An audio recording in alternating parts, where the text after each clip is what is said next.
Okay, सो इस video में हमें डिस्कस करना है कि क्लास 10th के बाद हमारे पास क्या क्या अलग अलग ऑप्शंस हो सकते हैं।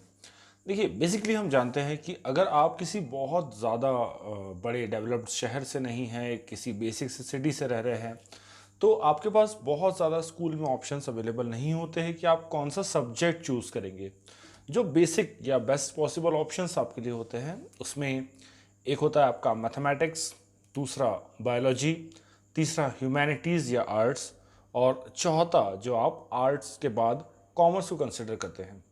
ये चार ऑप्शंस यूजुअली आपके लिए अवेलेबल होते हैं। हालांकि न्यू एजुकेशन पॉलिसी के बाद अलग अलग लेवल पे आप अलग अलग सब्जेक्ट्स को चूज़ कर सकते हैं, वो एक अलग बात है, वो अभी आपके लिए हर जगह एप्लीकेबल नहीं है। और स्कूल्स के लिए भी इतना इजी नहीं है कि वो हर लेवल पे आपको अलग अलग सब्जेक्ट्स अलग अलग सेट बना के आपको कॉम्बिनेशंस के फॉर्म में दे सके। तो इस वीडियो में अभी हम डिस्कस करेंगे कि क्या हो अगर आप क्लास 10th के बाद कॉमर्स को एक ऑप्शन चूज़ करते हैं। देखिए, yes we know commerce is not an option. Commerce हमेशा से ये माना गया है कि ठीक है, अगर मैथ्स नहीं तो कॉमर्स। कॉमर्स के बारे में तो ये भी कहा जाता है कि जिसका कोई नहीं होता उसका कॉमर्स होता है। No, absolutely wrong. देखिए, हर सब्जेक्ट, चाहे वो साइंस हो, ह्यूमैनिटीज़ हो या कॉमर्स हो, हर किसी की एक अलग अलग वैल्यू है। हमारे साथ प्रॉब्लम ये है lack of education. Lack of education का मतलब ये बिल्कुल नहीं है कि आपके परसेंटेज कम है। लैक ऑफ एजुकेशन से मैं ये बताना चाह रहा हूँ कि हमें नॉलेज नहीं है कि इस सब्जेक्ट को चूज़ करने के बाद हमारे करियर में क्या क्या बेस्ट पॉसिबिलिटीज़ सामने आ सकती हैं। सो इस वीडियो में हम डिस्कस करेंगे कि हमारे पास कॉमर्स लेने के बाद अगर हम कॉमर्स को सेलेक्ट करते हैं अपने 11th 12th और अपने फ्यूचर के लिए, तो क्या क्या ऑप्शंस हमारे पास अवेलेबल रहेंगे। चलिए, तो इस वीडियो का टाइटल ही है career in commerce after class 10th। तो लेट्स स्टार्ट। सबसे पहले ये बात का आपको ध्यान रखना है कि commerce is not a second option but a choice. ये एक चॉइस होना चाहिए, ये एक ऑप्शन नहीं होना चाहिए। Now there is a huge difference. Option कि हमने उसे चूज करे हैं, ठीक है।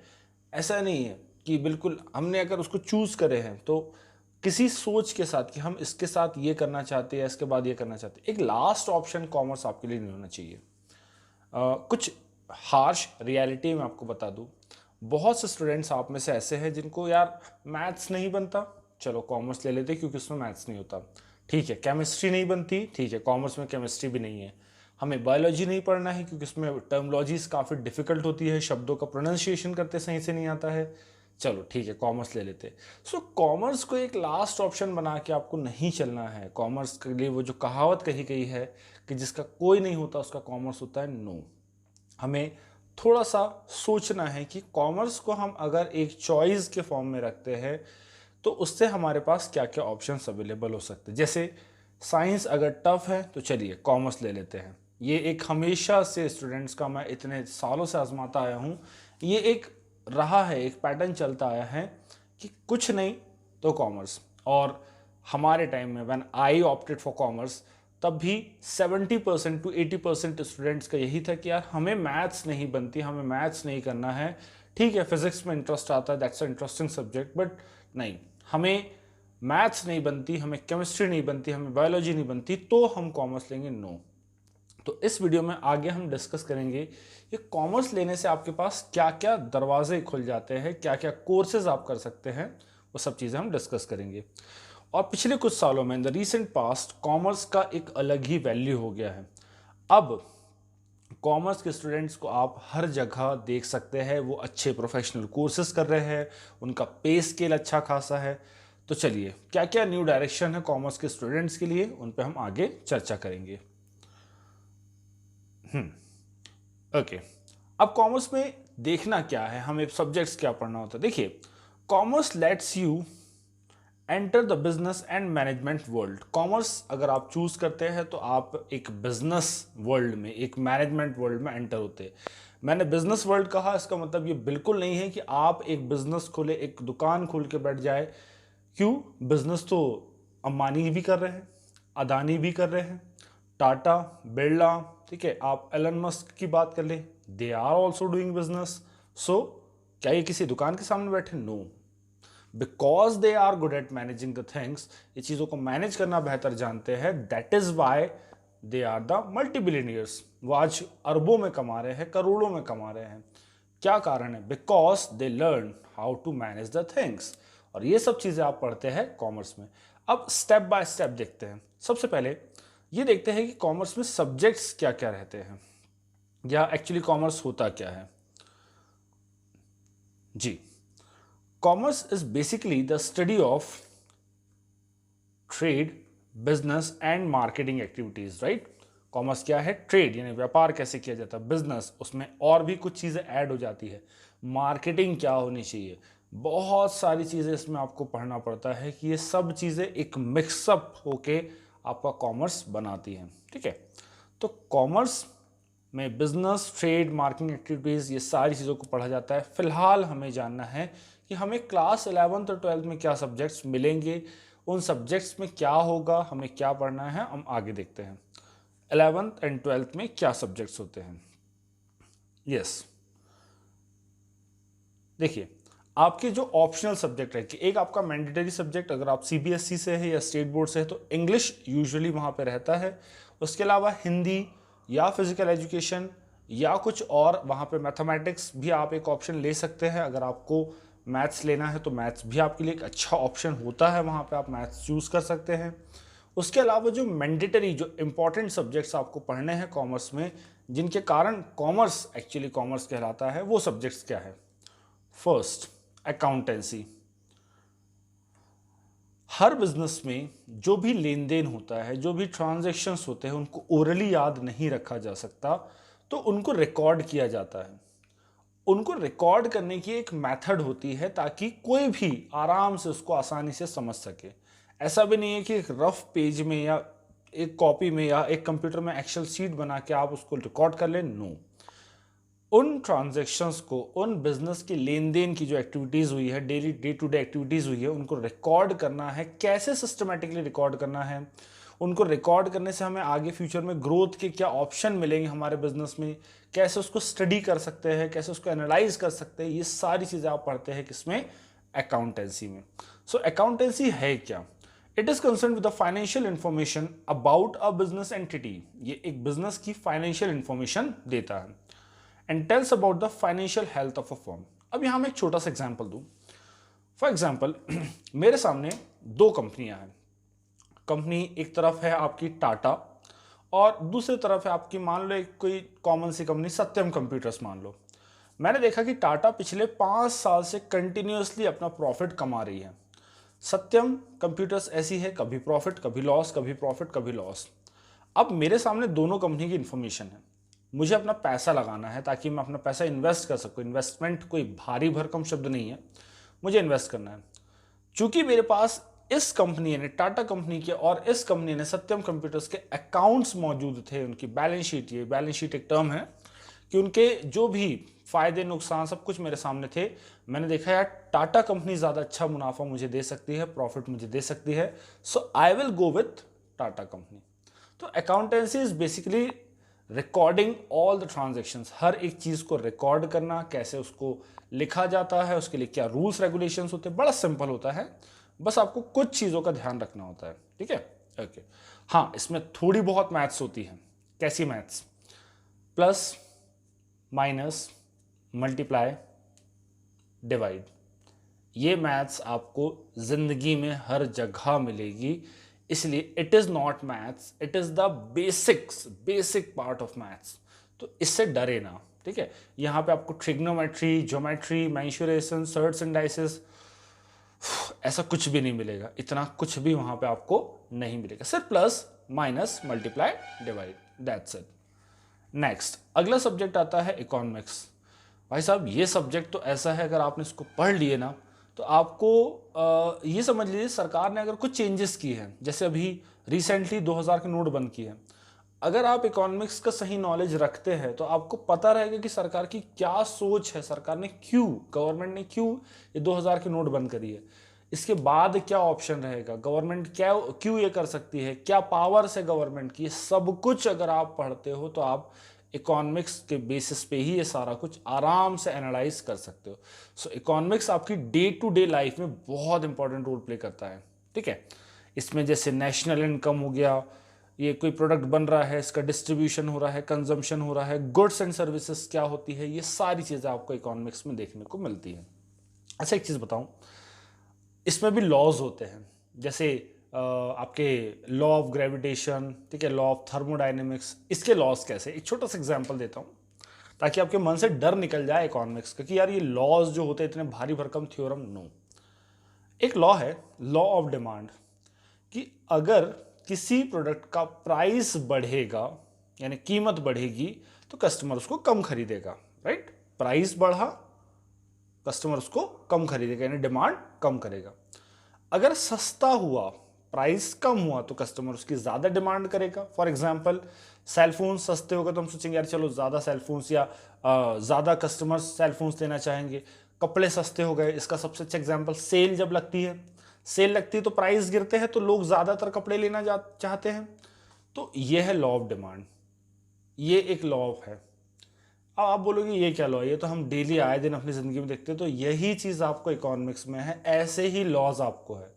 ये ऐसा नहीं है कि इतने न्यूटन की फोर्स से यहाँ पर ये कुछ लगाया जा रहा है, इतना प्रेशर है, atmospheric pressure. No, that is not physics or the law of any chemistry or anything else. ये बहुत बेसिक लॉज है जो आप अपनी डेली लाइफ में देखते आते हैं, ठीक है। तो ये आप इकोनॉमिक्स में पढ़ते हैं। Next, business studies. Okay, business studies के बारे में एक बता दूं कि बिजनेस करना कैसे है, how to do business. Okay, if you have a very good quality product, आपको बिजनेस करते नहीं आता तो you can not sell your product, आप अपना प्रोडक्ट बेच नहीं सकते और उसको ज़्यादा से ज़्यादा बेच के प्रॉफिट नहीं कमा सकते। तो बिजनेस स्टडीज़ में पढ़ा जाता है कि बिजनेस एक्चुअली करना कैसे है। आज के टाइम में आप सुनते हैं कई सारे नए टर्म्स इंट्रोड्यूस हो गए, जैसे ऑनलाइन पेमेंट, यूपीआई, इंश्योरेंस, ठीक है। ये सब चीज़ें होती क्या है, ये चीज़ें काम कैसे करती हैं। जैसे मैंने बोला कि इंश्योरेंस करवाना है, बहुत जनरल टर्म्स में बॉयज़ अक्सर सुनते हैं कि गाड़ियों का जो इंश्योरेंस होता है ये फर्स्ट पार्टी इंश्योरेंस करवा लेते, थर्ड पार्टी इंश्योरेंस करा लेते, ये दो इंश्योरेंस होते। किसी को नहीं पता होगा सेकंड पार्टी कौन होती है। तो ये first party insurance, third party insurance, second party कौन है, ये सब चीज़ आप बिजनेस स्टडीज़ में पढ़ते हैं। एक छोटा सा एग्जांपल बताता हूँ बिजनेस स्टडीज़ में आप क्या पढ़ेंगे। मान लीजिए मुझे मेरे फ्रेंड को 1,000 रुपये ट्रांसफ़र करने हैं, राइट। मैंने उसको 1,000 रुपये ट्रांसफ़र करा, मेरे अकाउंट से पैसा कट गया, उसको पैसा नहीं मिला। अब 1,000 गया कहाँ, मेरे बैंक से तो कट गया है, उसके बैंक में आया नहीं है, बीच में और कोई था नहीं, तो ये पैसा कहाँ, क्या हवा में घूम रहा है? क्या कोई हैकर इस पैसे को निकाल सकता है? क्योंकि वो तो कट चुका है ना मेरे अकाउंट से। फिर बोला जाता है कि 7 वर्किंग डेज में पैसा जाएंगे। तो ये चेन क्या होती है, कैसे बनती है, कहाँ पे क्या सिस्टम काम करता है, ये सब चीज़ आप पढ़ते हैं बिजनेस स्टडीज़ में। तो बिजनेस स्टडीज़ एक बहुत ज़्यादा इंटरेस्टिंग और सबसे ज़्यादा स्कोरिंग सब्जेक्ट अगर कोई है तो वो बिजनेस स्टडीज़ है। आप आराम से इस सब्जेक्ट में थ्योरी अगर थोड़ा बहुत लिखना जानते हैं तो आराम से आप इसमें 95% अबव मार्क्स ला सकते हैं, चाहे 11th हो या 12th हो। So these are the subjects. मैं फिर से एक बार बता दूं, अकाउंटेंसी हो गया, इकोनॉमिक्स हो गया और आपका business studies. Next, why to choose commerce. चलिए ठीक है, आपने बता तो दिए सब्जेक्ट ये है, अब कॉमर्स चूज क्यों करें। सबसे पहले ये आपको डाइवर्स सब्जेक्ट पे पढ़ने का एक प्लेटफॉर्म देता है, यानी आप अलग अलग लेवल्स पे आप बहुत ज़्यादा डिटेल में, फॉर एग्जांपल आप साइंस लेते हैं तो आपको स्पेसिफिक चीज़ें पढ़ना है, बट अगर आप कॉमर्स लेते हैं तो आपको मल्टीपल चीज़ें, ढेर सारी चीज़ें पढ़ना है। You can study on diverse subjects. Next, understanding of commercial and cooperate world. ये जो कॉर्पोरेट वर्ल्ड आजकल चल रहा है, ये दुनियादारी में इतनी महंगाई चल रही है, सब चीज़ें हो रही है, तो ये सब चीज़ें आप कॉमर्स के थ्रू समझते हैं। सबसे main cheese, reputed and highest paid salaries. भाई जॉब कर रहे हैं सिर्फ इसलिए नहीं कि मज़ा आ रहा है, नहीं, वो सलमान खान टाइप नहीं कि किक मिल रही है तो जॉब कर रहे हैं, नो, पैसा कितना मिलेगा दैट मैटर्स, ठीक है। तो कॉमर्स स्ट्रीम में आपको अच्छा खासा पैकेज, अच्छा खासा पैसा मिलता है। प्राइवेट सेक्टर भी आपके लिए ओपन होता है, गवर्नमेंट सेक्टर भी ओपन होता है। अभी आगे डिस्कस करेंगे कौन कौन सी जॉब्स, कौन कौन से कोर्सेज आप कर सकते हैं। Okay, part of day to day life, अभी मैंने बताया जैसे ऑनलाइन पेमेंट का एक एग्जांपल दिया था। इसमें wide range of career option, आपको करियर ऑप्शंस ढेर सारे मिलेंगे। ओके, चलिए अब बात करते हैं कोर्सेस क्या है। देखिए कोर्सेस इतने सारे हैं कि मैं एक वीडियो में उसको सारा कुछ नहीं समझा सकता। मैं खास खास कोर्सेज को हाईलाइट कर देता हूं जो हमने सुनते आए हैं। उसके अलावा ये लिस्ट आपके सामने रहेगी, आप एक बार इसे देखें। फिर मैं कोर्सेज पे एक सेपरेट वीडियो आपको बना दूंगा कि किस कोर्स में कितना समय लगता है, कितना सैलरी है, कितना क्या पे स्केल है, कैसे उसको क्वालिफाई करना है, सब चीज़ें उस पर हम डिस्कस करेंगे। Okay, commerce stream opens doors that lead to many professional courses such है, सबसे कॉमन नाम जो हम सुनते हैं सीए। भाई साहब ये एक ऐसी जॉब है जो कभी भी आउट ऑफ द ट्रेंड नहीं जाती, हमेशा ट्रेंड में रहती है। That is your chartered accountant CA. Next is your company secretaryship. CA के बाद काफ़ी फेमस, काफ़ी रेपुटेटेड जॉब है। सीए और सीएस इन दोनों की अगर बात करें तो ये हमेशा से टॉप लेवल पे माने गए हैं। और बेसिकली कॉमर्स वाले स्टूडेंट्स अक्सर जो चाहते हैं, सोचते हैं कि सीए हमारे लिए एक अच्छा ऑप्शन होना चाहिए। इसमें आप किसी कंपनी के अंडर में भी हो सकते हैं, आप प्राइवेट अपनी सर्विसेज भी दे सकते हैं, आप अपनी ऑनलाइन सर्विसेज डिलीवर कर सकते हैं, बहुत सारा आपके पास।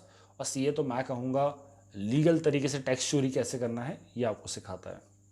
खैर, उसके अलावा और भी कुछ कोर्सेज है, जैसे सिर्फ नाम आप देख लें, cost and management accountant, chartered financial analyst. ये रैंकिंग के हिसाब से आप देख सकते हैं कि टॉप टू बॉटम मैंने इन्हें अरेंज किया हूँ। नेक्स्ट जी, अगला है आपका MBA, CPA, ACCA, actual science, LLB, ये वही एलएलबी है आपका, ठीक है, बैचलर ऑफ लॉ, ठीक है, सीआईएमए, इन्वेस्टमेंट बैंकर। ये नाम आपने अगर कोटा फैक्ट्री देखे होंगे तो जीतू भैया अपने एक फ्रेंड को फ़ोन करते पैसा लेने के लिए, और याद है उसको बोलते हैं कि इन्वेस्टमेंट बैंकर तो बहुत छाप रहे हैं। तो इतने सारे कोर्सेज हमारे पास अवेलेबल है in the field of commerce, लेकिन हमें क्या पता या बताया गया है, सिर्फ सीए कर लो, सीएस कर लो या बैंक में नौकरी कर लो। अभी आगे और है, अभी खत्म नहीं हुआ है, क्योंकि बैंक में जॉब अगर करना ही है तो बाकी बैंक तो इट्स ओके, आजकल बहुत आसानी से बैंकों में नौकरियां लग जा रही है, एक लास्ट ऑप्शन आप मान के चल सकते हैं। बट आरबीआई ग्रेड बी एक, वाकई अगर आपको बैंक में जॉब करना है तो आरबीआई ग्रेड बी एक बहुत अच्छा ऑप्शन आपके लिए होता है। ये ग्रेड बी से बिल्कुल ये मत सोचना कि ग्रेड बी, स्टेट लेवल पे जो पीएससी के एग्जाम होते हैं, स्टेट सिविल सर्विसेज क्वालिफाई करते हैं, वो जो ऑफिसर बनते हैं कलेक्टर से एक पोस्ट नीचे, वो ग्रेड बी ऑफिसर्स होते हैं, राइट। इस एग्जाम को अगर आप क्वालिफाई करते हैं और with the passage of time अगर आप सही से अपनी सर्विसेज देते हैं तो आप एक उम्र बाद, एक एक्सपीरियंस की उम्र बाद इतने लेवल पे पहुंच जाएंगे कि आपकी सिग्नेचर भारत की करेंसी में देखने को मिलेंगी। हम इंडिया की करेंसी में देखते हैं ना, गवर्नर की साइन रहती है, तो यस, उसके लिए ये आपकी पहली सीढ़ी रहेंगी। डॉक्टर मनमोहन सिंह इस पोस्ट पे रहे हैं, रघुराम राजन इस पोस्ट पे रहे हैं, बहुत बड़े बड़े नाम इस पोस्ट पे रह चुके हैं, राइट। तो आप अगर आरबीआई ग्रेड बी के एग्जाम्स देना चाहें तो बहुत अच्छा एक ऑप्शन होता है, गवर्नमेंट सर्विस होती है, आपका रिटायरमेंट की एज भी इसमें अप टू 70 ईयर्स तक जाती है। ऐसा नहीं है कि आपको 65 ईयर्स में ही रिटायर कर दिया जाएगा या 60 ईयर्स में रिटायर कर दिया जाएगा। तो इसमें बहुत सारे ऑप्शंस आपके पास होते हैं। अगर आप एक पोस्ट से रिटायर होते हैं तो आपको दूसरी पोस्ट पे भी दिया जाता है। ये ऐसी कई सारे ऑप्शंस इसमें अवेलेबल होते हैं। इनके अलावा कुछ ग्रेजुएशन कोर्सेज भी होते हैं, ग्रेजुएशन डिग्रीज भी होती है, जैसे बीकॉम हो गया, बैचलर ऑफ कॉमर्स, बीबीए हो गया, बैचलर ऑफ बिजनेस एडमिनिस्ट्रेशन, या बीए आप कर सकते हैं किसी भी स्पेशलाइज सब्जेक्ट में, ठीक है। तो ये डिफरेंट ऑप्शंस आपके पास यहाँ पर अवेलेबल होते हैं। चलिए, कुछ फेमस पर्सनैलिटीज जिसमें नाम वैसे तो बहुत सारे हैं, आप कुछ एक लोगों को ज़रूर जानते होंगे। जैसे इन नामों में अगर मैं बात करूं तो आप में से अमर्त्य सेन एक इकोनॉमिस्ट रहे हैं, उनके बारे में शायद आप जानते हो, इनने कई सारी बुक्स वगैरह लिखे हैं। वो नहीं तो अरुण जेटली, हमारे फाइनेंस मिनिस्टर भी रहे हैं अरुण जेटली, काफ़ी इंपॉर्टेंट पोस्ट रही है ये। नेक्स्ट रजत शर्मा, सिद्धार्थ मल्होत्रा, ये नाम आपको पता होना चाहिए। ये है आपके बिरला। जी हाँ, टाटा बिरला जो बोला जाता है। Next, last but not the least, Rakesh Jhunjhunwala. अभी रिसेंटली इनकी डेथ हुई है। बिग बुल कहा जाता था इनको। इतना रॉयल नेचर का इंसान कि क्या ही बात करना, मतलब इन्वेस्टमेंट की दुनिया का बेताज बादशाह आप इसको कह सकते हो। प्रधानमंत्री से मिलने गया एंड ही वाज लाइक कि एक नॉर्मल सी शर्ट पहना है जिसमें प्रेस है तो है, नहीं है तो नहीं है, एंड ही वाज लाइक ठीक है ना, प्रधानमंत्री तो है, मुझे अपना काम करना है। तो इस लेवल पे इसने खुद को इवॉल्व कर लिए थे राकेश झुनझुनवाला ने कि प्रधानमंत्री खुद जब इनसे मिले तो ही वॉज वेरी सरप्राइज कि यार ये है राकेश झुनझुनवाला। तो बहुत सारी ऐसी पर्सनैलिटीज़ आपको इसमें देखने को मिलेंगी। नेक्स्ट, अब बात आती है, इतना सब तो हमने देख लिया, सक्सेस कैसे पाना है कॉमर्स स्ट्रीम में। उसके लिए आपको चाहिए proper guidance, self awareness, good quality teachers, ये बहुत ज़रूरी है आपके क्लास 11th और 12th में करियर बिल्डिंग के लिए, एंड करेक्ट स्टडी मटेरियल। मैंने और मेरी टीम ने बहुत से स्टडी मटेरियल देखे जिसमें इनकरेक्ट चीज़ें बहुत ज़्यादा है, डेट्स गलत है, फैक्ट्स गलत है। नो, आपको फिल्टर करना आना चाहिए। आपके हाथ में सबसे बड़ा टूल है जिस पर अभी आप देख रहे हैं, वो है आपका यूट्यूब या आपका इंटरनेट। आपको अंधविश्वास पे विश्वास नहीं करना है। मैंने देखा हूं कि बहुत से स्टडी मटेरियल बहुत मेजर मिस्टेक्स के साथ हैं। बिल्कुल ध्यान रखें, हमें क्या पढ़ना है और क्या वो चीज़ सही है, सिर्फ उन चीज़ में हमें ध्यान देना है। यस, सॉल्यूशन की बात करें तो commerce classes is the only solution where, जहाँ पे हम आपको प्रॉपर गाइडेंस, आपकी overall personality development, best use of cutting edge technology, जैसा अभी आप यूट्यूब में मुझे देख रहे हैं, अपडेटेड स्टडी मटेरियल। अच्छा, कॉमर्स में एक चीज़ आपको परेशानी, जो एक डर मैं पहले बता दूं, मान लीजिए लॉ ऑफ ग्रेविटी है साइंस में, एप्पल गिरा नीचे आएगा हमेशा सेम, ठीक है। मैं हाइड्रोजन के 2 एटम और ऑक्सीजन के 1 एटम को लैब में मिक्स करता हूँ, हमेशा मुझे पानी मिलेगा, वो चीज़ अनचेंज्ड है। बट कॉमर्स में चीज़ें अपडेट होते चलती है, रेगुलर इसमें चेंजेस आते चलते। जैसे अभी रिसेंटली अगर ट्रेंड की बात करें तो जीएसटी बड़ा ट्रेंड में था, अभी 2000 के नोट फिर से बंद किए गए, ये बड़ा ट्रेंड में रहा है, हो सकता है आने वाले समय में कुछ और चेंजेस हो जाए। So you have to be very updated with the study material. आपका जो स्टडी मटेरियल है, आप पुराने ज़माने में चलता होगा वो पैटर्न की सीनियर्स से बुक ले लिया गया, उसी से पढ़ लेंगे, हो जाएगा, हो जाएगा, सिर्फ हो जाएगा, बंटाधार हो जाएगा।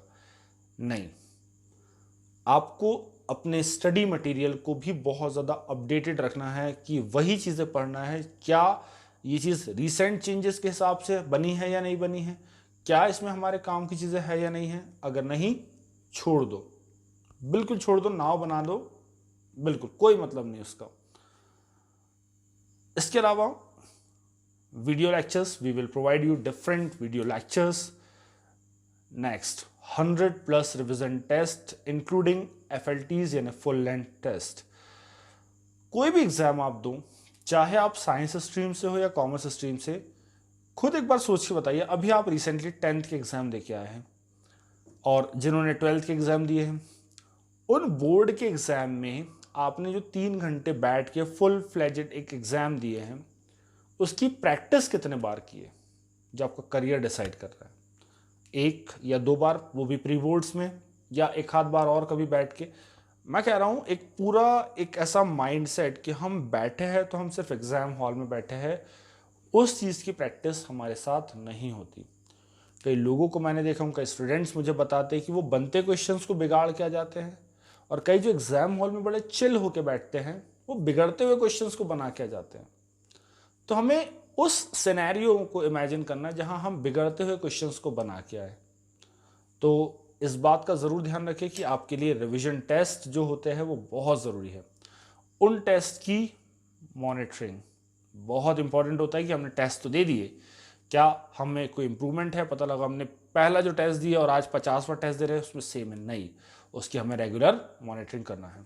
And this will give you the best results always, ये आपको हमेशा बेस्ट रिजल्ट देंगे। So that's all from my side. अगर आपको और कोई एक्स्ट्रा इन्फॉर्मेशन चाहिए, you want to know more, then you can connect us with our mobile application और यूट्यूब चैनल. यहाँ हमारे कॉन्टैक्ट नंबर दिए हैं.